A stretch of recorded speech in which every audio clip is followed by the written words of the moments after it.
بس 28 صفحہ آنے والی یہ چیز ذہن میں رکھیں کہ ہم بھی اس جرم میں شریک ہو جاتے ہیں کہ اشرف الانبیاء کی شہادت کو چھپا دیتے ہیں. ہم سب بھی شامل ہو جاتے ہیں. اشرف الانبیاء کو تمام شیعہ سنی کتابوں کے حساب سے ان کو زہر دیا گیا. کس نے دیا؟ وہ دینے والا مرد تھا، عورت تھی، یہودی تھے، مسلمان تھے. 3 سال پہلے دیا گیا یا اسی ہفتے میں دیا گیا، یہ بالکل ایک الگ موضوع ہے. لیکن جب ڈسکس کیا جاتا ہے اشرف الانبیاء کے دنیا سے جانے کو، تو کیا ڈسکس کیا جاتا ہے آپ کو پتا؟ تمام شیعہ سنی مورخین اور محدثین کا اجماع ہے اس بات پہ کہ اشرف الانبیاء کو زہر دیا گیا.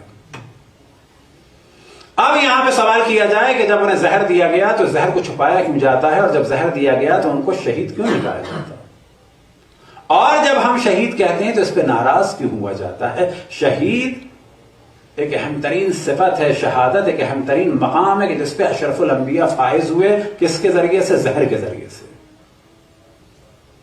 اور خود ہمارے یہاں روایات ہے وَمَا مِنَّا إِلَّا مَقْتُولٌ أَوْ مَسْمُومٌ، کہ ہمارے درمیان کوئی بھی ایسا نہیں ہے مگر یہ کہ یا اسے تلوار سے قتل کیا جائے یا پھر یعنی یا قتل کیا جائے فزیکلی کسی چیز سے، یا کیا کیا جائے، یا زہر دیا جائے.